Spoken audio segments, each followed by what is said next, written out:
मागील व्हिडिओमध्ये आपण we are happy every day हा घटक ही कविता पाहिली होती. आज आपण त्या कवितेचा स्वाध्याय सोडवणार आहोत, जो की आहे पान क्रमांक 2 वर. बघा, match the rhyming words. Rhyming words म्हणजे काय? यमक जुळणारे शब्द ज्यांचा आवाज सारखा असतो ते शब्द मॅच करायचे. बघा, डे. आता डे सारखा याच्यामध्ये कुणाचा आवाज आहे? तो आहे प्ले. कुणाचा आहे? प्ले. मग डे ची जोडी आपल्याला लावायची प्ले सोबत. म्हणा डे प्ले. त्यानंतर आहे फीट. फीट याची जोडी आपल्याला लावायची स्वीट. कशासोबत? स्वीट. बघा, त्यानंतर सिंग. शेवटचे अक्षर सारखे शोधायचे. बघा, इथं जी आहे. मग ब्रिंग. Sing bring.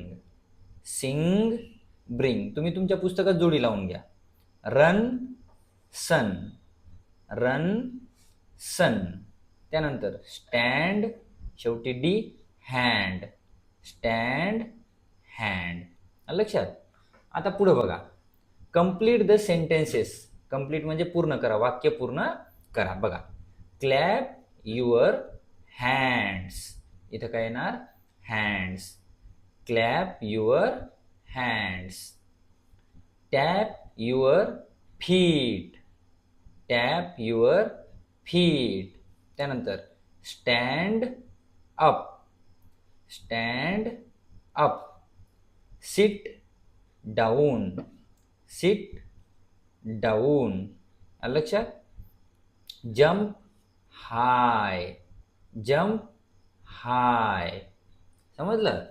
पुढचं बघा, ई.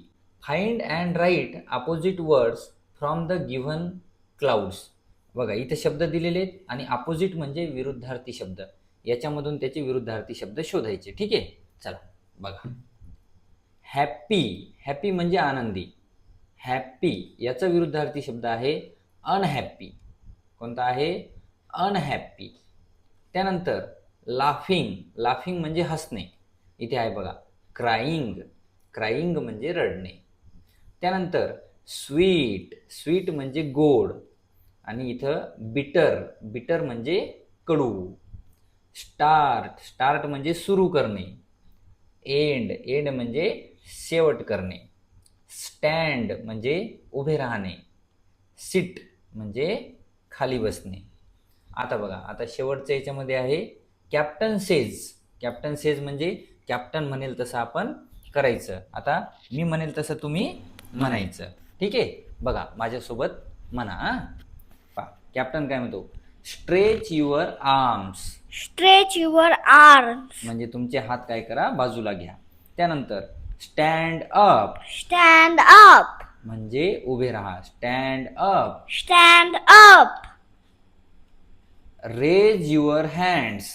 Raise your hands. म्हणजे हात वर करा.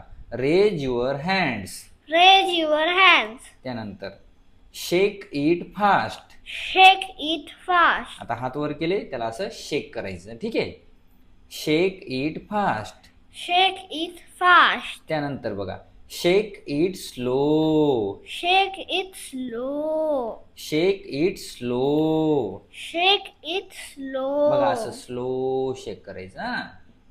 त्यानंतर 5 नंबर, hands on waist. Hands on waist. Waist म्हणजे कंबर. कंबरेवर हात ठेवा. Hands on waist. Hands on waist. त्यानंतर shake your waist. Shake your waist. म्हणजे कंबर हलवा. Shake your waist. Shake your waist. त्यानंतर 7 नंबर बघा, fold your hands. Fold your hands. Fold म्हणजे घडी घाला. तुमच्या हाताची घडी घाला. Fold your hands. Fold your hands.